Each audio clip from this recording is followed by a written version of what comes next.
be here right now, especially considering I don't have any idea what I'm actually doing.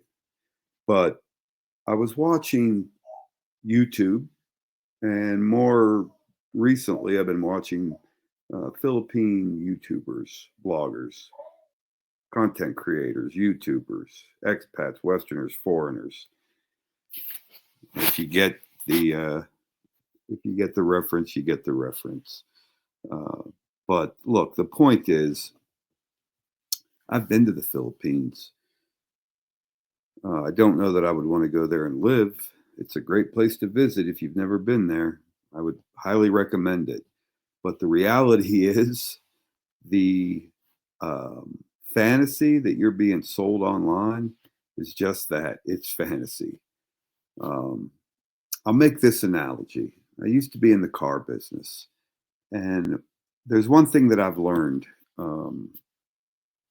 Well, a lot of things I've learned, but one thing is, big thing now is surveys at the end of the car buying process. It's a big deal, especially new car purchases. The manufacturers reward and punish dealerships if they don't get good customer reviews. In sales, good reviews are easy to come by. In service, not so easy. Sales, everybody is going home in a brand new car. They're waking up with a brand new car or truck in their driveway. They couldn't be happier. Service, they're being told that the repairs aren't under warranty, that the warranty's expired, that it's going to cost them a large amount of money, and they're not happy.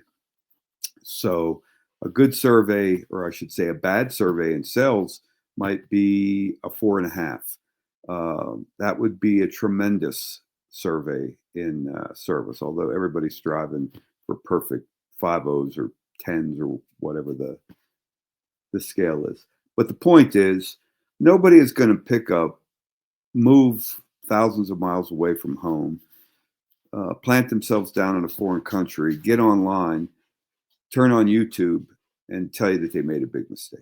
Everybody's going to tell you what a great deal everything is, whether it's the new car or whether it's the relocation to the Philippines. And why is that? Because nobody wants to ever look like they made a mistake. Nobody ever wants to admit that they made a mistake. Nobody ever wants to say, I paid too much. I should have thought this through. I shouldn't have followed that girl I met on, I don't even know what the online dating apps are, but whatever they are. So yeah, I mean, it's human nature. These guys aren't going to get on there and tell you the truth. I can tell you, if you ever wondered what it felt like to be an unbaked pizza going into the oven for the first time, well, as soon as you walk out of that airport after you've touched down in the Philippines, especially if it's summer, you'll find out, because it's hot. And they'll tell you that it's hot, but they'll never tell you how hot it actually is, how humid it is. And the insects, those never show up on camera, but they are everywhere, everywhere. And I'm not even talking about, the things that will bite you. I'm just talking about the things that'll freak you out. I'm talking about cockroaches the size of your fist, and then the smell of garbage, the smell of sewage, the smell of dirty water, the smell of rain water that just collects and is it's animals, dogs, chickens, not the noise, just the smell. The smells are overwhelming. Yeah, every now and then you'll get a nice smell of barbecue chicken, and you go, oh, that smells good, until you walk past the open air markets where those chickens are just laying out in the 90-degree weather all day. That part all gets left out. And instead they tell you about beautiful Filipinas, and they tell you about palm trees and beaches, and all that stuff is there. But it's not manna from heaven. It doesn't, You don't get off the airplane and the girls and the coconuts just fall out of the trees for you. Unless you are in Angeles City, in which case you don't have to go far to find them. But now you've opened up a whole other can of worms that that may or may not be to your liking. So I think the whole purpose of this recording of this video is I'm the guy back home, or as some say, the loser back home. I'm the loser back home. Uh, I'm not the never been there. I have been there, uh, but I have the luxury of seeing both sides of it. So when I'm told that there's this tropical paradise waiting for me, just waiting for me, where I can live on five, six, seven, $800 a month, where I can be, I can be the world's wealthiest man at $3,000 a month. I take that with a grain of salt because I know the other challenges that come with that. And look, I can tell you this, I mean, if you control the coffee, the sugar, and the porn, you're a big baller in prison. Doesn't mean I want to be in prison. So I think the thing to keep in mind is these guys, and I don't think they're nefarious when they paint this rosy picture. They're just guilty of the same thing that the new car buyer is guilty of, and that is they're just optimistic. You know, I made this decision, so it must be the right decision. I packed up and moved all the way across the world, so everybody should do that because if everybody else does it, then my decision has to be right. It's validation. And maybe it's a little bit clickbait, maybe it's sometimes a little, I don't have any other content, so I'll make another budget video. But be careful because I think that if you, I don't think that it's for everybody.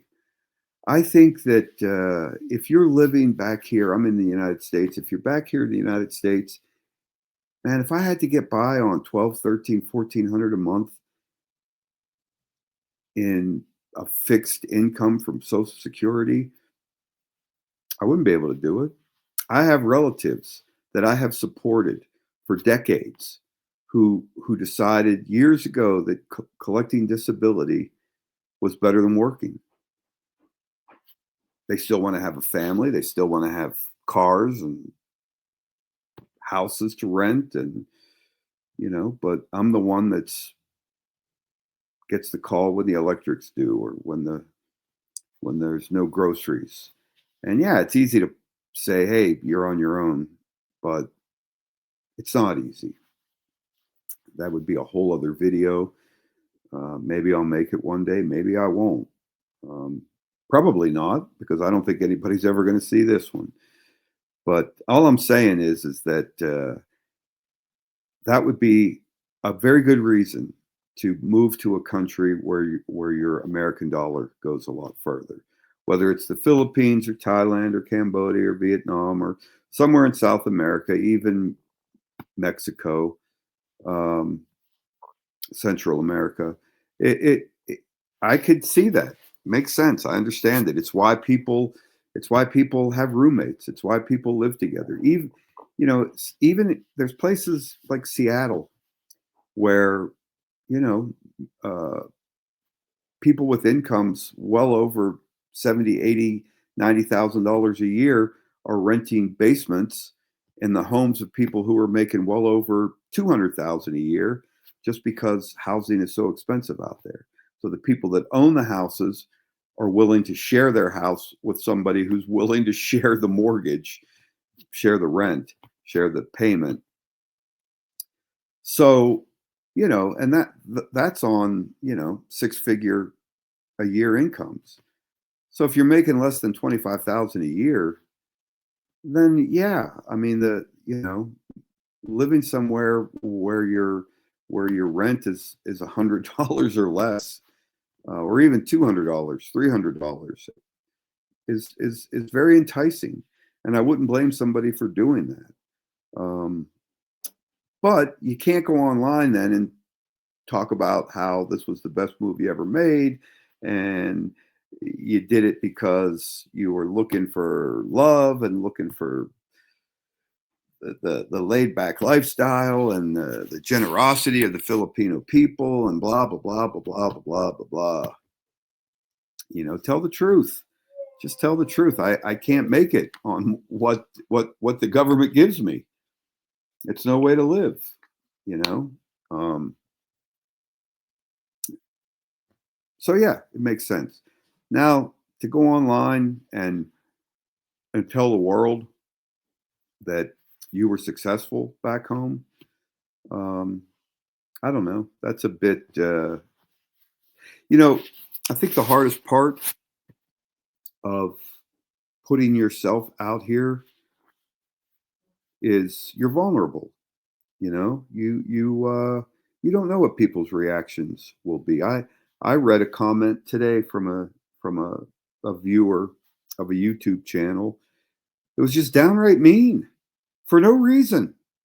For no reason whatsoever. The guy's over there, whether you like him or don't like him, it's irrelevant. Whether you find his channel interesting or not interesting, who cares? Who cares? The guy's making a video. He's walking around with the camera. He's talking into it. I'm doing it for the first time. It's not easy. This is not easy. And somebody leaves some stupid comment about, the guy says, "Oh, I'm the number 17th YouTuber in Angeles City." And the guy makes a comment and says, "Well, there's only 16 YouTubers in Angeles City. So what does it mean you being 17?" It, like just an insulting for no reason other than because you're just a miserable, nasty person who doesn't realize that there's a real person reading those comments, isn't asking to be the next Academy Award winning actor or whatever the right terms are. He's just some guy sharing his life for people who are interested in it. And if you're not interested in it, click don't recommend the channel and you won't see him anymore unless you search him. Don't like it. Don't make a comment. Don't subscribe to it. Don't become a member. Whatever it might be. But for God's sakes, what the hell do you have to insult a guy for? There's no reason for it. That's the world we live in. So the hardest thing about doing this is you are immediately vulnerable. And vulnerable just in the way, somebody might not like the way you look, the way you talk, the way you sound, the content you're delivering. They might not like your background or whatever it might be. But the hardest part, I think, is they might not like you. They might not like who you really are if they really knew who you were. And how easy would it be just to be somebody you're not on here? I mean, in my opinion, it's really not that easy to do that because I think to the keen observer, the real you will come out. Why do I want to come on the internet and be somebody I'm not? I mean, that was late 1990s, early 2000s Yahoo chat rooms.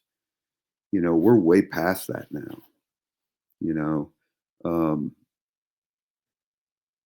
Skeletons in your closet, my God. I got skeletons in my closet dancing a jig, having the time of their life in there, just waiting for the light to be shown on them. And then at some point, you reach a point in your life where those skeletons can't hurt you. And to the people that know you and care about you and love you, rely on you, respect you, they don't care. They could care less. Water that's so far under the bridge, it is irrelevant. Yet there are people who seek that information out just to harm people. just to criticize people, just to feel themselves that they aren't so bad. It doesn't matter how much of a failure any other person is in this world, it will never make you a success. Likewise, no matter how successful that person is, that'll never make you a failure. All of that stuff lies with you and me. And unfortunately, though, the internet, while it can be a cruel place, especially when you're easily afforded anonymity when you're just sitting behind a keyboard under a username that makes sense only to you. Um, you know, take it up another notch with a VPN, and you can really just let people have it. You can sit around criticizing people all day long and feel good about yourself. But I don't know if that's what it takes for you to feel good about yourself. You've got some soul searching you need to do. Um, go pet a cat, and that'll soften even the hardest heart. Um, but getting back to this whole vlogging, YouTubing thing, um, I recently became acquainted with a YouTuber, Mad Matthew in the Philippines. He popped onto the scene a couple of months ago, and I mean, out of nowhere, he just caught fire and took off. And it's no surprise to me because he caught fire and took off with me. His message resonated with me. His authenticity came across with me. Um, he was unpolished. He was unapologetic. He was unsure, yet he was undaunted, and that came across. And he immediately was criticized for his hair, for not shaving, the fact that he smoked, the fact that his camera was shaky and blurry and everything else. And yet, if you set that all aside and listen to his message and listen to his stories, he was captivating. He will tell you that he's being honest, but he didn't have to. I've been there. I've experienced Angeles City. I knew he was being honest, and anybody else who's ever been there, whoever experienced it, also knew he was being honest. People who were looking for the polished YouTuber, the next Mr. Beast, um, you know, or were just YouTubers themselves and did not like how quickly this guy just sort of started to rise in the YouTube world, especially the Philippine vlogger YouTube world. Um, there was a lot of anger, a lot of hatred, a lot of vitriol leveled at him.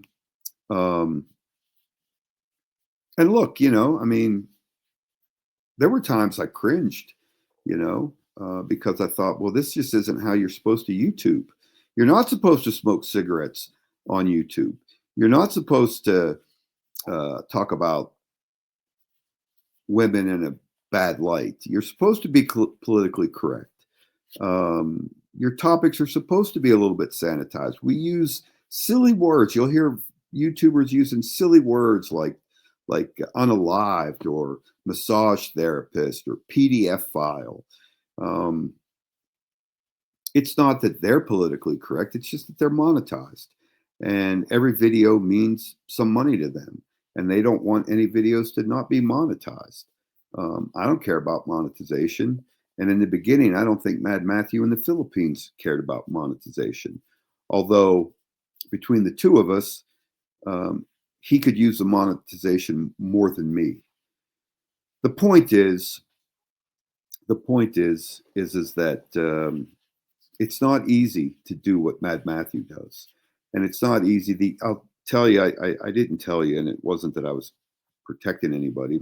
The other, I just couldn't remember the name of the other YouTuber's channel, but it was the Ugly Tourist, I think, is the name of it. He goes by Ugly. He's got a wife and a baby, and I don't necessarily find his channel all that exciting. I don't envy his lifestyle, um, but he's a guy living his life, doing his thing. You might not like his beard, you might not like his glasses, you might not like his walk and talks. Don't watch him. But for God's sakes, I mean, to just attack somebody, just just for being, you criticize his content, criticize his message. Say say I disagree with you, and here's why I disagree with you. I did that with another YouTube vlogger. Um, the name of it is Our Philippine Journey. I wasn't familiar with the, I don't know, I can't think of his name now. Oh, it's, Mike, I think is his name. He's in Angeles City. He did a video about a budget, and in his budget, he was spending large amounts of money. Personally, there's two reasons to live in Angeles City: the women or the cheap rent. Even if you're living in a nice condo in a nice condo building, you're still paying cheap rent. Even if you're in a nice house, you're paying cheap rent compared to what you would pay in this country. So I asked the question, well, which is it? Is it the pussy or the rent? And he stuck to it. He stuck to, listen, man. I have a good living. I have investments. I have this. I have that. I choose to be here, even though I have money. Didn't really ring true with me, but surprisingly, he opened up a dialogue with me. He explained his situation. He asked questions of me. He asked my other opinions. He engaged with me. We did not start off. I didn't start off as a sycophant, saying, "Oh, I'm your number one. I'm your number one fan. I love everything you're doing." No, I started off. I smelled bullshit and I called bullshit. And to his credit, right, wrong, or otherwise, he calmly, politely, intelligently described his position. I'm going to take him at his word for it. And I've become a regular viewer. I've become a subscriber of his. I get alerts. His lives come on. I watch. I participate. I send super chats to him. So I'm just saying that there's a couple of ways you can go about using this platform as a viewer. And you don't have to be a troll. You don't have to be a homer. I support this YouTuber, and to hell with that YouTuber. I like this guy, so if you say anything critical of him, I'm going to attack you with everything I've got. Come on. This isn't the fifth grade, and we're not at the schoolyard playground. Have some dialogue, or at least try to. And I mean, there are other YouTubers out there who would tell you to go F off. The Ugly Tourist reaction when the guy said, "You must be 17. What does that tell you?" His reaction was, "Well, I must not be very good." I mean, I couldn't think of a better response to that. There's 100 things he could have said. He could have said, "Well, I'm on here, you're not. I'm over here, you're not." There's a million things he could have said. Um, but I think what he said was perfect. You know, um, and I think we need more of that humility. And um, the laying down the sword. I'm not going to fight with you. I can't remember exactly how the old adage goes, but if you have to walk 100 miles to come face to face with an enemy, then make sure it's the enemy that walks the 100 miles and not you. Something like that. Um, but getting back to the purpose of this video is even now, I feel vulnerable. I feel like I feel alone. I feel like unworthy of your time and your attention. And I feel judged. And for what, I have no idea. And for what consequence, I can't think of any. But it's frightening. It's scary. And if you don't feel that way and you're on YouTube, you're a narcissist, or at least in the beginning, because I can only imagine that it would require you to be a narcissist to just automatically think that whatever it is you have to say is important to the person hearing it, that it is wise, that there's wisdom. I'd like to think that I have some wisdom. Came at a cost, you know. I paid a heavy tuition for a lot of the wisdom I have. What I wouldn't trade any of it, because it's all valuable. Success brings wisdom. Failure brings wisdom. I think Mad Matthew. I always knew that, but I'm pretty sure Mad Matthew reiterated that once or twice. I know he's not the only one, but he comes to mind. And it is what makes him authentic. And at the same time, he is continuously criticized. Now, look, he's rough, he's gruff, he's got an edge to him. And lately, he's been a bit controversial because he has said things about other YouTubers um, that might make other YouTubers or their fans unhappy or uncomfortable. One of them that comes to mind is Mike's Philippine retirement. And I'll tell you this about Mike's Philippine retirement. Mike's Philippine retirement was the first YouTube vlogger that I came across. I don't even know how long ago. I couldn't tell you how long ago I saw my first. I would say it's been at least 2 years. At least 2 years. And I liked him. I liked him right from the get-go. I thought, man, here's an older guy living his life with with uh, with a joy and a vigor and a fearlessness. Um, I always look forward to his videos. Always. I went back and rewatched all the ones that he had done previously.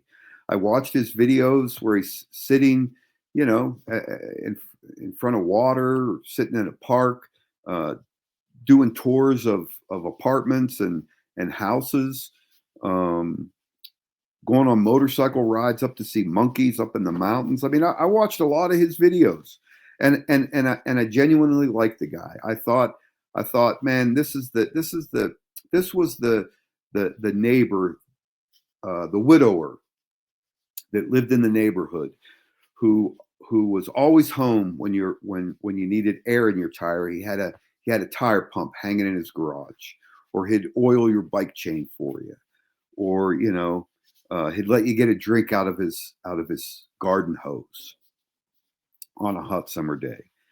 And I took the journey with him when he met his girlfriend, or I mean, it became his when he was introducing us to his girlfriend, who later became his wife. Um, I was along for all of that. I even watched his wife had a channel. I even watched some of her videos. Um,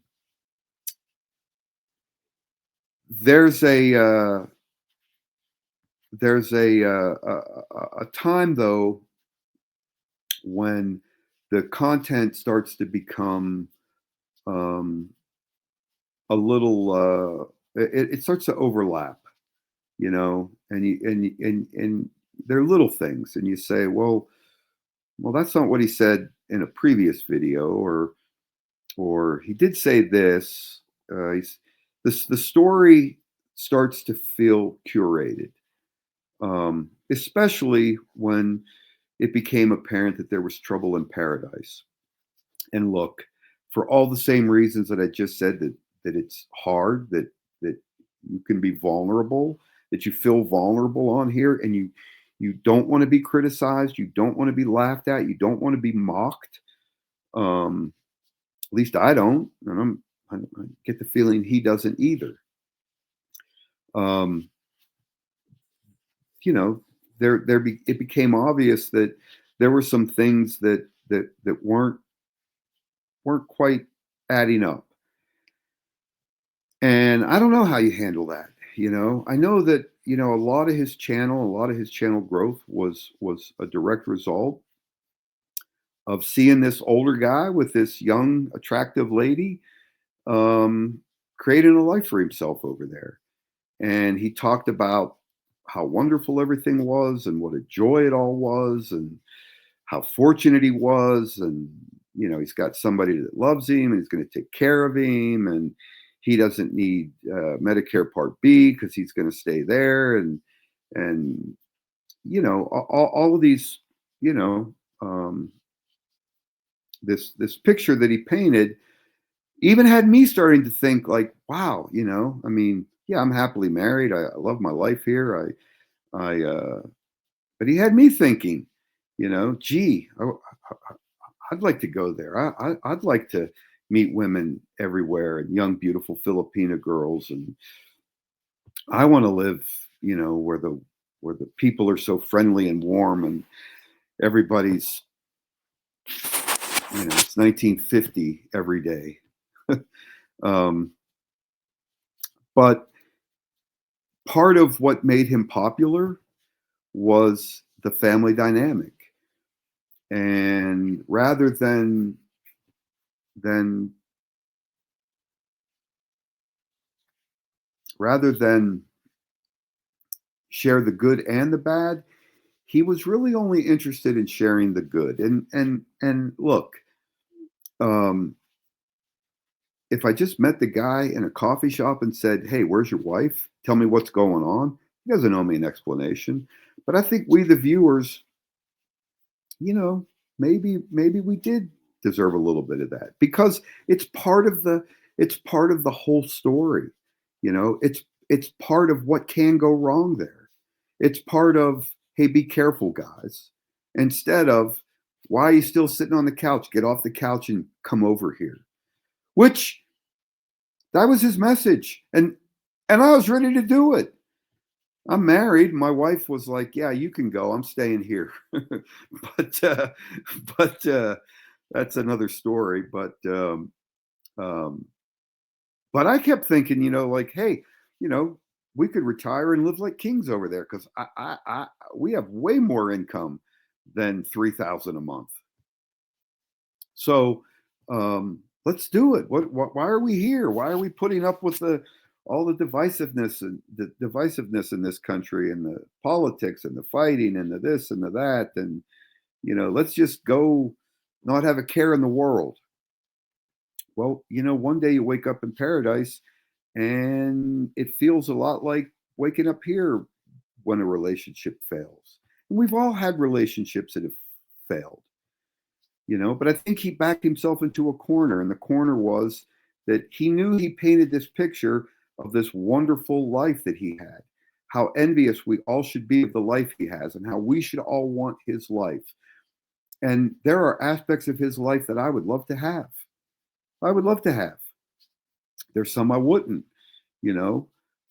But I think that, if I think when you compare and contrast Mike's Philippine retirement to Mad Matthew in the Philippines, one of them is saying, "Yeah, I'm rough, I'm gruff. I live in a pig farm. It isn't working out.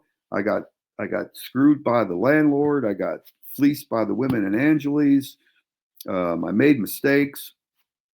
And the other one is telling you nothing can go wrong. Everything works out right. Everything goes my way. When you're over here, you have nothing to worry about.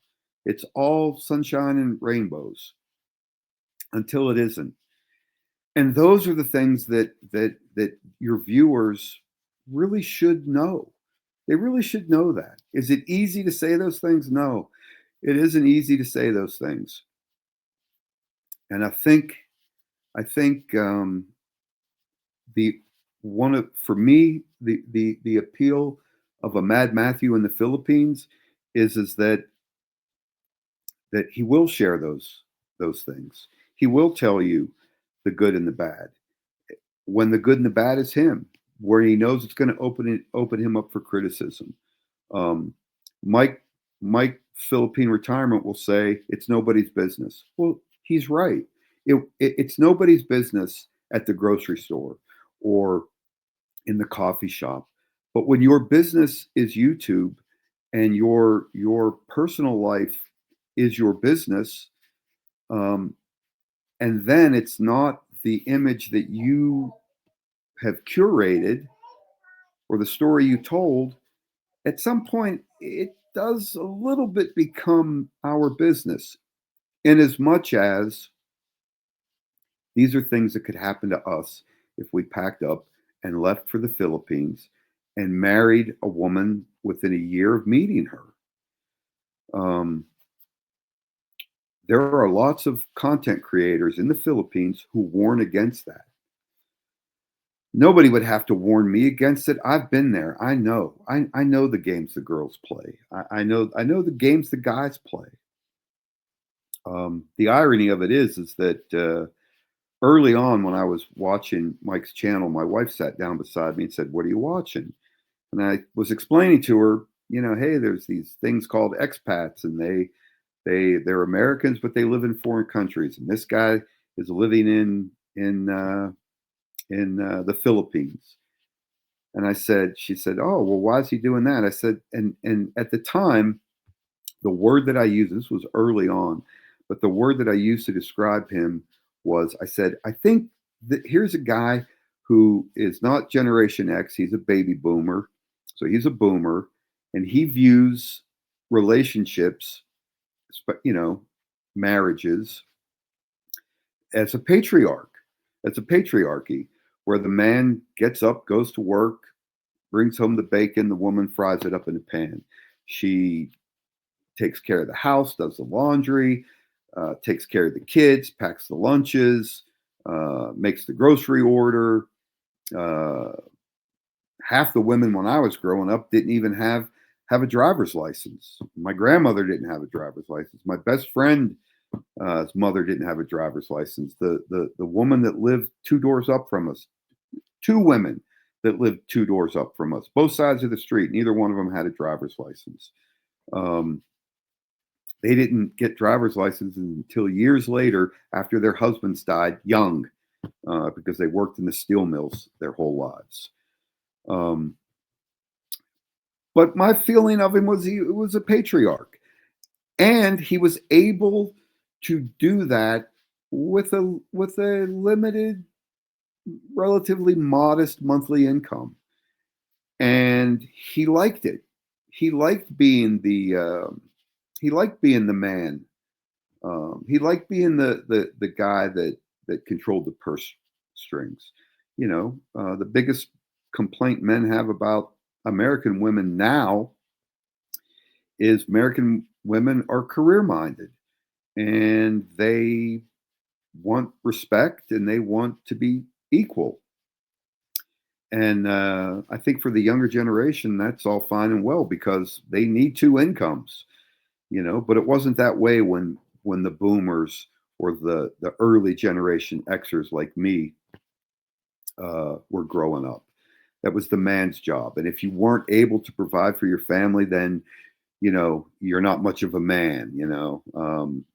It was okay if you went to the beer garden after work and drank yourself silly all night long as your kids had clean clothes and there was food on the table. Then you were fine. But if your kids were hungry, or they had raggedy clothes, then you weren't a man. Um, So,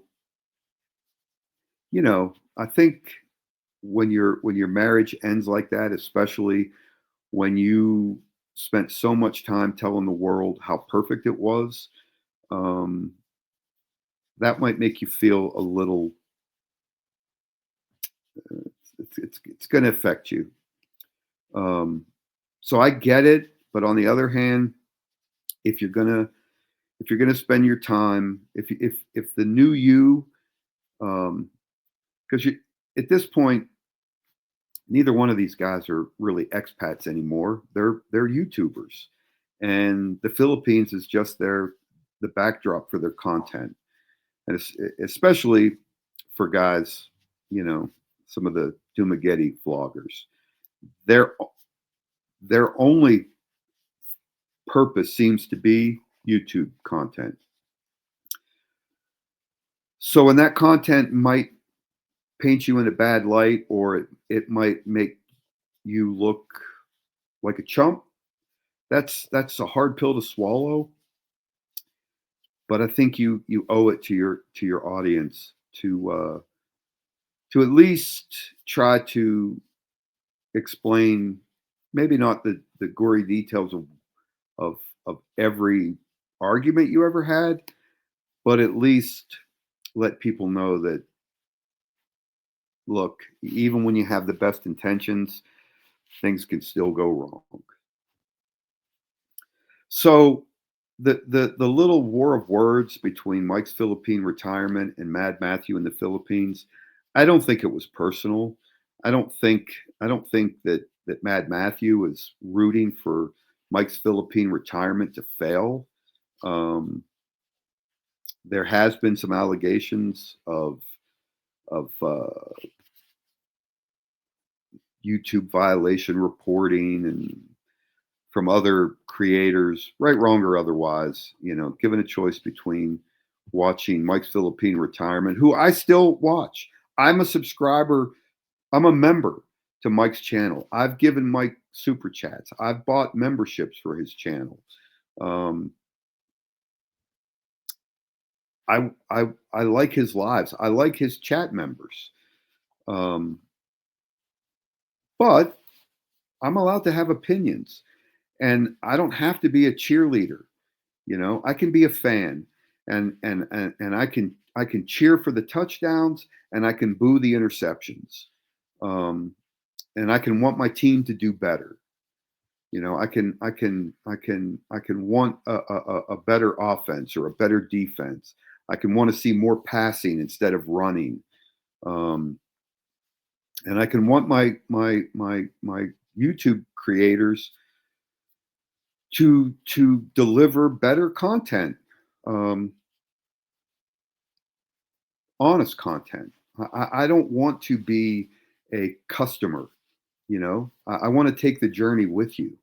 I don't want you to use me for clicks, for algorithms, for AdSense dollars. Um, I'll support you. Um, Super chats and memberships are the best way to say I appreciate your content, and I have appreciated Mike's Philippines retirement's content. I have also supported Mad Matthews' channel. Is a little harder to support because he's not monetized and doesn't have AdSense or super chats. But I can certainly figure out a way to buy me a coffee or send a cash app, which I have done, and that goes for a lot of other creators as well. Um, I pay for every streaming service that you can possibly think of, and I probably have some you can't think of. And that's more for my wife than it is for me, because about the only thing that I really watch is YouTube. Um, so why wouldn't I buy a membership to a content creator that I watch every time they release something new? Or why wouldn't I super chat somebody just as a way to say thank you? Of course I would, and you should as well. Um, but anyhow, that's I think that's all I have to say on this. I think that there are some creators that are just a little bit um, dishonest. There are others I think that might be a little too honest, um, and others who I think are just very what's the word, image conscious, uh, and they're trying to curate an online personality that might be a little bit more fictitious than it is authentic. And I think it's important that we all um, take all of them with a grain of salt, because even the most authentic ones can still be somewhat dishonest. Um, that's all I got. And if you watch it, you don't have to comment if you didn't like it. Um, if you did like it, just let me know by giving me a thumbs up, and I would appreciate it.